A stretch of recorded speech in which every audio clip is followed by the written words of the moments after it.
what it might be like in 2030. From the technologies that may be invented to the political structure of things and the evolution of human life as a whole, let us show you what 2030 could be like.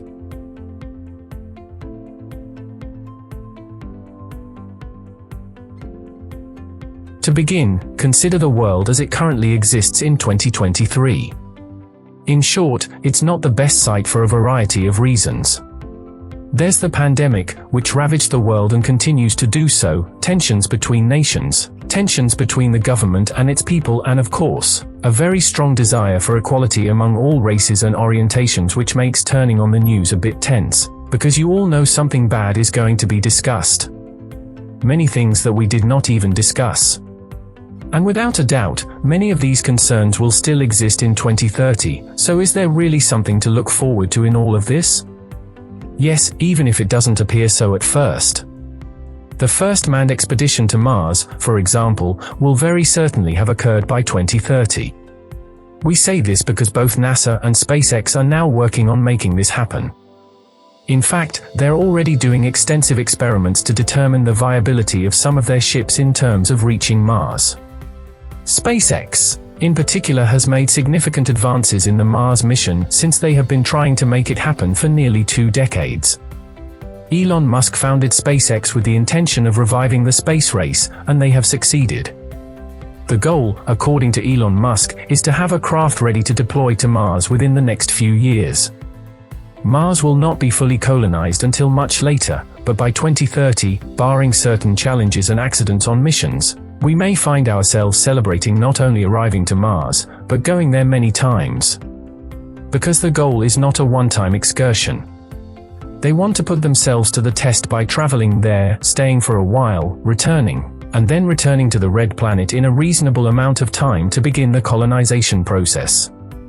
Musk has stated numerous times on Twitter that he hopes to have a fully populated house on Mars by 2050, and if SpaceX is successful in getting us to Mars by 2030, that dream will remain intact. But wouldn't you think that's a little far away? So, what about everything that will most likely happen on Earth by 2030?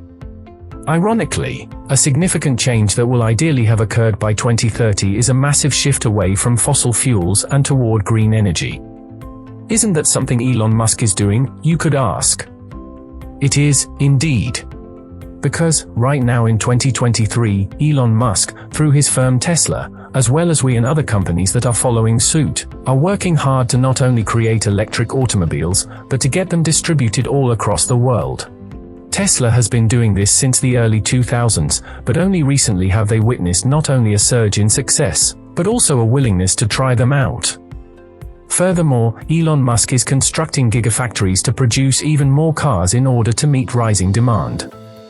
But, you may ask, what does this have to do with converting to green energy? It has everything to do with it, to put it simply. Because it is the automobiles we drive that are the biggest polluters in the world today, not the factories that create goods or the homes we live in. There are currently around 1.4 billion vehicles in the globe. And, while it's true that not all of them are driven every day, every time we drive them, we harm the environment massively. Switching to electric vehicles solves one aspect of the fossil fuel dilemma. It will take time to convert everyone, but in 9 years? That's a lot of electric vehicles on the road. Furthermore, many countries around the world, including the United States, now led by President Joe Biden, are striving to eliminate as many fossil fuels from their daily lives as possible by 2030 and beyond. We won't live in a cleaner planet, but every step we take in every year that we live matters. So, by 2030, we may be able to significantly reduce, if not completely eliminate, our reliance on fossil fuels. That would be a significant step. Another reason that green energy conversion is significant is that the cities in which we live are a major factor in 2030. How so? Well, if you look around the world, especially in places like China, Hong Kong, the United Arab Emirates, and others, construction is rampant. Mostly because many of these countries want to revamp their cities in order to be both more modernized and factorized in their own way. A fantastic illustration of this can be seen quite simply in the UAE. Because the UAE has been renovating Dubai for years in order to transform it from a popular Middle Eastern metropolis, and the location of certain religious landmarks to a destination for pure tourism and changing the perception of the UAE as a whole. If you don't believe us, compare how Dubai appeared even a decade or so ago to how it looks now. They're continually going and building themselves new buildings to sell space in, new attractions for visitors to view, and even building man-made islands to put more of their attractions in there. China is doing this on a smaller scale, as they endeavor to modernize their cities to accommodate their fast-rising population. They also built a massive bridge to Hong Kong in recent years to help expedite delivery of goods and ferry passengers across the body of water that separates them much faster. As if that wasn't enough, Akon, the artist, is pushing the concept of a futuristic metropolis to new heights in Senegal, as he has been granted permission to create a multi-billion-dollar city within the country that will rival the size of its capital, while running entirely on cryptocurrencies. It will have places to live, plenty of places to work, and will be able to accommodate a wide range of individuals to meet their needs. If this works, additional cities like it will be created across Africa. So, just in terms of how cities look, 2030 may seem extremely different in different parts of the world. But let's take a look at something else we just mentioned, cryptocurrency. Right now, the desire to go and use cryptocurrency like Bitcoin, Dogecoin, and other entities like it is a bit mixed between those who are willing to risk it, and many have made millions off of it, and those who believe that this digital currency is nothing more than a con job, which has been proven in some ways via the volatility of the amount that cryptocurrency has. Despite the conflicting views, more and more people, particularly important corporate figures such as Mark Cuban and Elon Musk, are getting into this, which might lead to a wave of huge firms and even governments migrating to Bitcoin. They will not, presumably, do this entirely because it is a dangerous venture. However, by 2030, there will most likely be a lot of people trading solely in cryptocurrency of various forms rather than paper cash. What else can we look forward to in 2030?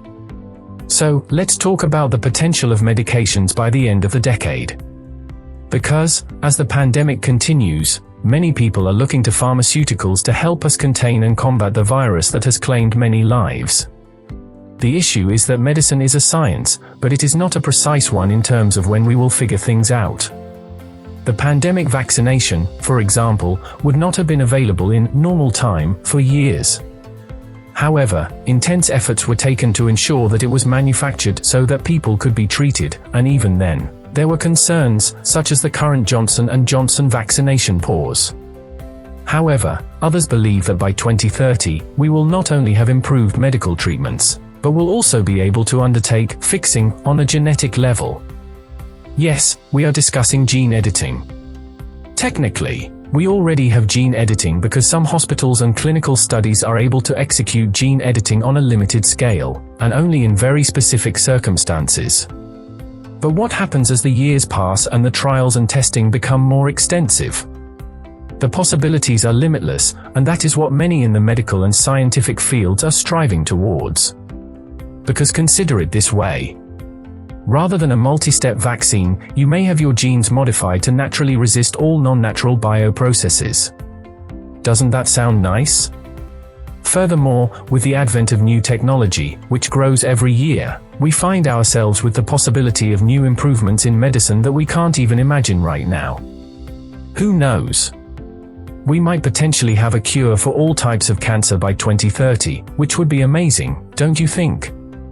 Speaking of future technology, many people are naturally curious about the entertainment elements that will be available when the next decade arrives. Because we now have TVs that can display images in 4K resolution, which is wonderful, but where do we go from here? The issue here is one of immersion, and several firms are already working on it through VR headsets to actually allow you to feel as though you are a part of anything. However, as technology improves, there is no question that they will become more digital and less hardware-based. That refers to holographic projections of the movie, show, or video game you're watching or playing. Imagine instead of watching a movie on whatever size TV you have, you could simply project a holographic screen of whatever size and distance from your position. Exactly. There's no need to get closer to the TV when the TV can move and get closer to you.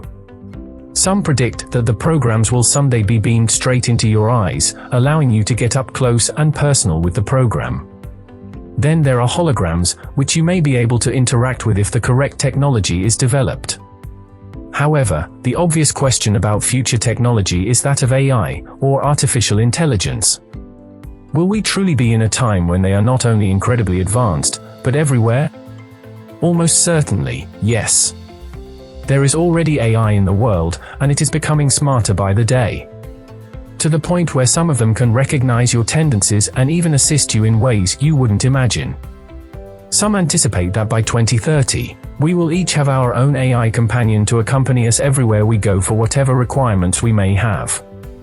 Sure, this could eventually lead to Skynet, but by 2030, they'll be dumb enough to help out. Obviously, there are many things we haven't discussed, including all the unpleasant things that are likely to be with us in 2030. There is a lot of injustice, inequity, waste of natural resources, and rubbish that is simply heaped up in landfills. And ideally, some of those issues will be resolved by 2030. But there are some things that are certain. The world will be more advanced in 2030, the only question is which aspects will be upgraded first. Thanks for watching, everyone.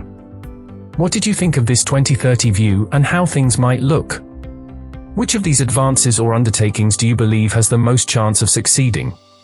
Let us know in the comments and we'll see you on the channel again soon.